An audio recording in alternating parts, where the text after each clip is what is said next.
So very good morning and Jai Hind to all of you.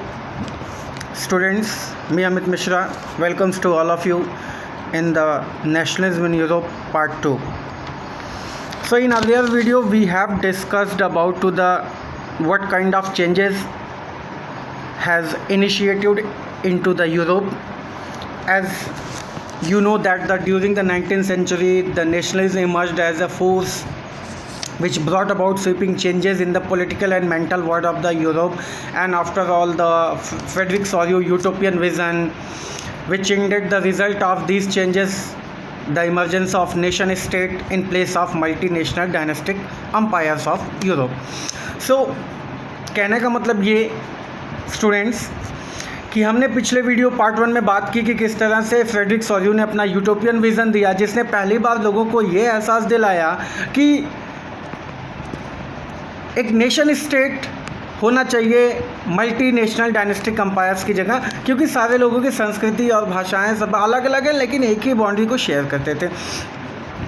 सो हम ये कह सकते हैं कि एक सेंट्रलाइज्ड पावर आई जिसका सोवरेन कंट्रोल था क्लियर डिफाइंड टेरिटरी पे, जिसे मॉडर्न स्टेट कहा गया. फिर नेशन स्टेट आया जिसने एक मेजॉरिटी दिया इसके सिटीजन्स को, जो कि एक डेवलप किया एक सेंस ऑफ कॉमन आइडेंटिटी और शेयर्ड हिस्ट्री ऑफ डिसेंट. तो ये एक नेशन स्टेट, मॉडर्न स्टेट, और किस तरह से ये नेशनलिज्म आया इसके बारे में हम लोगों ने पार्ट 1 में बात की. तो पार्ट 1 में हमने फ्रेंच रेवोल्यूशन के बारे में लगभग सारी बातें कर चुके थे हम, और आज हम बात करेंगे कुछ इम्पॉर्टेंट टॉपिक्स पे. लेकिन इससे पहले मैं एक बार रिकॉल करना चाहूँगा फ्रेंच रेवोल्यूशन के कुछ की पॉइंट्स, जिसमें पहला था कि फ्रेंच रेवोल्यूशनरीज़ ने इंट्रोड्यूस किया कई सारे मेजर्स और प्रैक्टिसेस जिसने एक कलेक्टिव आइडेंटिटी क्रिएट की लोगों के अंदर. और इसके लिए उन्होंने आइडिया ऑफ ला पैट्री एंड ले सिटोयन, ला पैट्री जो कि फ्रेंच वर्ड जिसका मतलब द फादरलैंड, और ले सिटोयन जिसका मतलब it's a citizen, equal rights बनाए एक अंडर कॉन्स्टिट्यूशन के. एक नया फ्रेंच फ्लैग लाया ट्राई कलर का. स्टेट जनरल्स को रीनेम्ड कर दिया गया नेशनल असेंबली के रूप में. नए हाइमन्स कंपोज किए गए, ओथ्स ली गई. एक सेंट्रलाइज्ड एडमिनिस्ट्रेटिव सिस्टम बनाया गया जिसने यूरोप के लोगों को बहुत ज़्यादा बेनिफिशियल चेंजेस दिए. अब यूरोप में फ्रांस को लोग देखने लगे, फ्रेंच आर्मीज़ को, कि ये लोगों की हेल्प कर रही है. और इसका मेन मोटिव क्या था फ्रेंच आर्मीज़ का, कि लिबरेट करना यूरोप के लोगों को डेस्पोटिज्म से. डेस्पोटिज्म का मतलब जहाँ एक लोगों का रूल चल रहा था उसको हटाना. और फ्रेंच आर्मीज़ का हर जगह वेलकम किया जाने लगा. जैसे फ्रेंच आर्मीज़ ने मूव किया हॉलैंड, बेल्जियम, स्विट्ज़रलैंड और इटली में लेट 1790s में, और वहाँ पे इन्होंने कई सारे चेंजेस लाए. अब उसके आगे की हम थोड़ा बात कर ली जाए कि जिसमें हम बात करना चाहेंगे कि किस तरह से ये चीज़ें आई जिसने एक नए वर्ड को जन्म दिया पूरे फ्रांस में. तो हम बात करते हैं इसके आगे की. जैसे इन सब के बावजूद जो फ्रेंच आर्मीज़ थी उन्होंने अपने आप को एक नए सिरे से तैयार किया, जिसमें टैक्सेशन इंक्रीज किया, सेंसरशिप की, फोर्स कंस्क्रिप्शन किया, जिससे उन्होंने पूरे यूरोप को कन्क्वीर किया, मतलब जीत लिया. तो इस तरह से एक हॉस्टिलिटी दिखाई गई फ्रांस के लोगों को दूसरे रूप में. अब हम बात करते हैं making of nationalism in Europe. आपको मैं बता दूं कि जर्मनी, इटली, स्विट्ज़रलैंड जो डिवाइडेड हुआ करते थे कई सारे राज्यों में. हैब्सबर्ग एम्पायर था जो रूल्ड ओवर करता था ऑस्ट्रिया और हंगरी पे. गैलिसिया में एरिस्टोक्रेसी का रूल था, और जिसकी वजह से कई सारी वैरायटी ऑफ डायलेक्ट्स थी, लोगों की भाषाएं अलग थी. तो एक तरह से एक राज्य वाला सिस्टम हुआ करता था इस नेशनलिज्म से पहले. तो किस तरह से वहाँ चीज़ें बदली इसके बारे में ये बात करते हैं. अब हम थोड़ा बात कर लेते हैं the aristocracy and new middle class क्या था. अरिस्टोक्रेसी का मतलब यही है जो सोशली और पॉलिटिकली डोमिनेंट क्लासेस होती हैं उन्हें हम अरिस्टोक्रेसी कहते हैं. ये स्मॉल थे नंबर्स में, लेकिन इनकी माइनॉरिटी के बावजूद ये पावरफुल थे क्योंकि ये बहुत मजबूत लोग थे, और जो मेजॉरिटी में थे वहाँ के किसान थे, पीजेंट्स थे। अब वेस्ट और सेंट्रल में देखें तो ग्रोथ जब हुई इंडस्ट्रियलाइजेशन की, इंडस्ट्री की, जिसकी वजह से टाउन्स बने और कमर्शियल क्लासेस का निर्माण हुआ, इसी की वजह से, इंडस्ट्रियलाइजेशन की वजह से। अब इसके बाद नए सोशल ग्रुप्स बने जो कि वर्किंग क्लास थे, मिडिल क्लास थे, और ये सब मिलके बनाते थे इंडस्ट्रियलिस्ट को, बिजनेसमैन को, प्रोफेशनल को और एडुकेटेड लिबरल मिडिल क्लासेस को, जिनका आइडिया ऑफ यूनिटी और अबॉलिशन ऑफ मोनार्की या डेस्पोटिज्म या एरिस्टोक्रेसी में यकीन रहता था। तो ये बात हमने कर ली एरिस्टोक्रेसी और मिडिल क्लास की। अब हम बात करते हैं लिबरल नेशनलिज्म। आपने बहुत बार ये सेंटेंस सुना होगा, ये लिबरल नेशनलिज्म क्या है।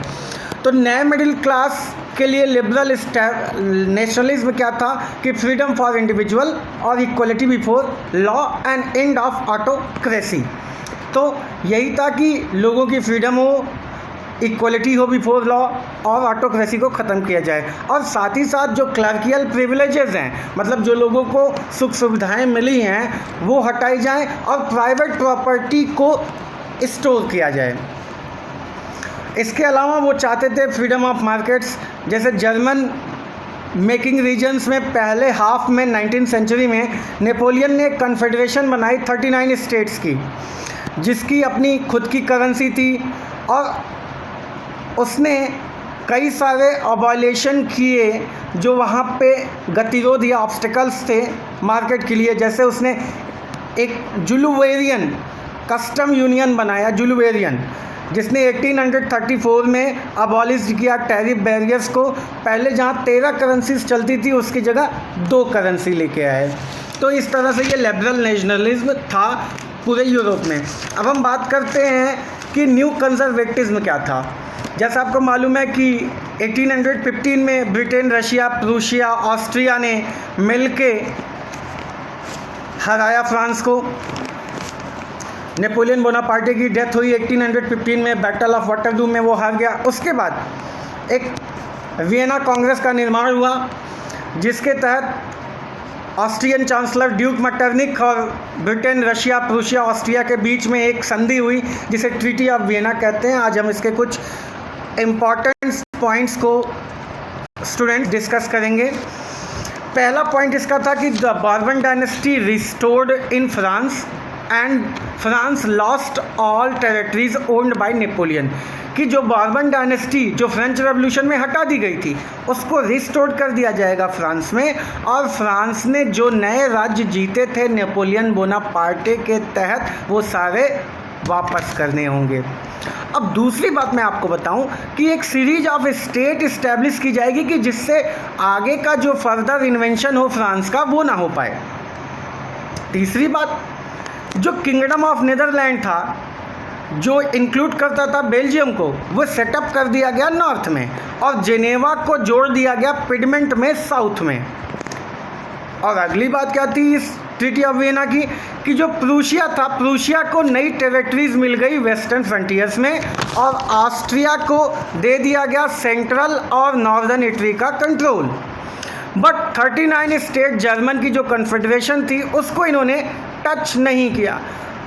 और अगर हम मेन इंटेंशन की बात करें कि what was the main intention of the Vienna congress और treaty of Vienna, to restore the monarchy which was overthrown by the Napoleon Bonaparte.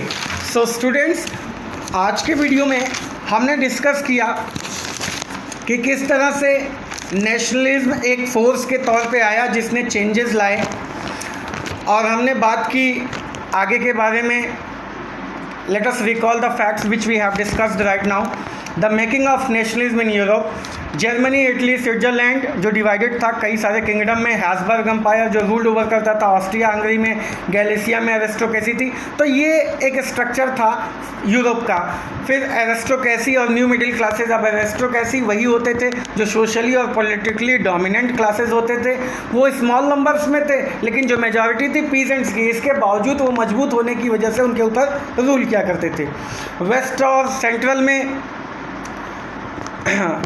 Growth हुई इंडस्ट्रियलाइजेशन की वजह से, टाउन्स बने, नए कमर्शियल क्लासेस बने और एक नए सोशल ग्रुप का जन्म हुआ जिसमें वर्किंग क्लासेस थे, मिडिल क्लासेस थे।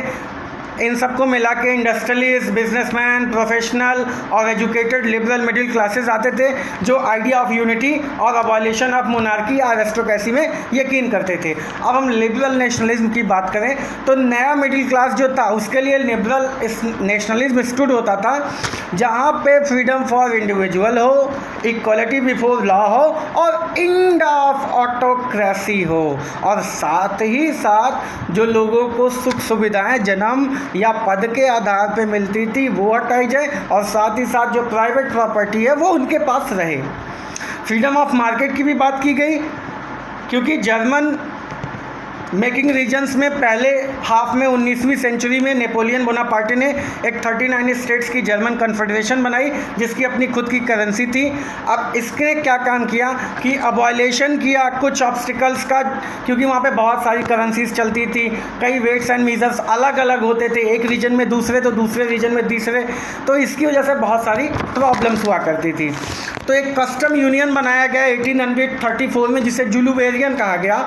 इसका क्या काम था कि इसने टैरिफ बैरियर्स को अबॉलिश्ड किया, जहाँ पे 13 करेंसीज जो चलती थी 13 करेंसीज जगह 2 करेंसीज इंट्रोड्यूस की गई। और इसके बाद हम बात कर लेते हैं न्यू कंजर्वेटिज्म ऑर्डर की। जैसा मैंने आपको बताया कि नेपोलियन बोनापार्टे की हार के बाद पूरे यूरोप में एक नया कंजर्वेटिज्म आ गया और 1815 में ट्रीटी ऑफ वेना हुई जिसका मेन इंटेंशन था बार्बन डायनेस्टी को रिस्टोर्ड करना। So I hope students you have understand the portion which I have discussed right now. So please like and subscribe my channel and Jai Hind and stay safe and stay happy.